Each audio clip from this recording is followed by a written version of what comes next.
Hello' friends, মই জুলি বৰাই আপোনালোক সকলোকে পুনৰবাৰ মোৰ অন্য এটি ভিডিঅ'লৈ স্বাগতম জনাইছোঁ।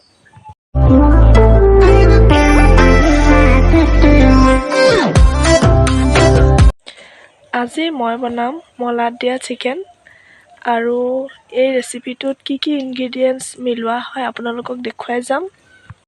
আশা কৰোঁ আপোনালোক সকলোৱে মোৰ এই মলাৰ চিকেন ৰেচিপিটো চাই ভাল পায় আৰু লগতে কি ইনগ্ৰিডিয়েণ্টছ দিয়া হয় আপোনালোকক দেখুৱাই যাম। এতিয়া আহকচোন চাওঁ মোৰ এই ৰেচিপিটো। এয়া মলা চিকেন বনাবলৈ চিকেনখিনি দিয়া হৈছে আদা, নহৰু আৰু জিৰা পেষ্ট।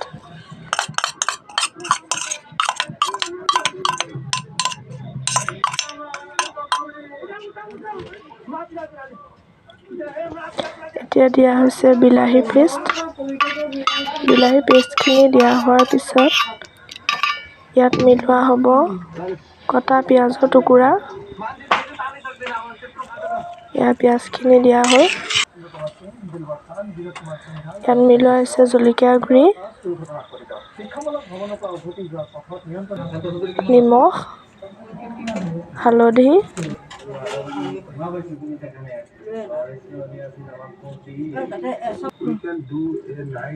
এতিয়া দিয়া হৈছে ঘৰতে বনোৱা দৈ।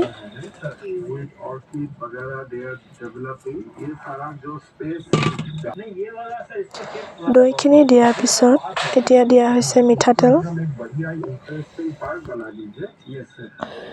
এতিয়া সকলোখিনি ইনগ্ৰিডিয়েণ্টছ মিক্স কৰি সানি দিছোঁ।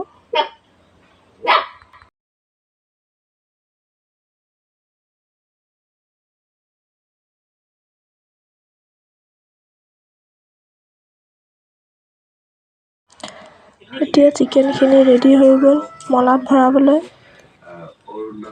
এতিয়া মলাটোত তেল অলপ দি চিকেনখিনি দিয়া হৈছে। চিকেনখিনি দৈ দিয়াৰ বাবে বগা হৈ গ'ল।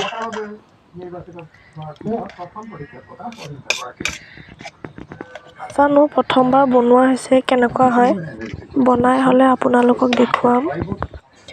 এয়া চাওক চিকেন ৰেডি হৈ গ'ল।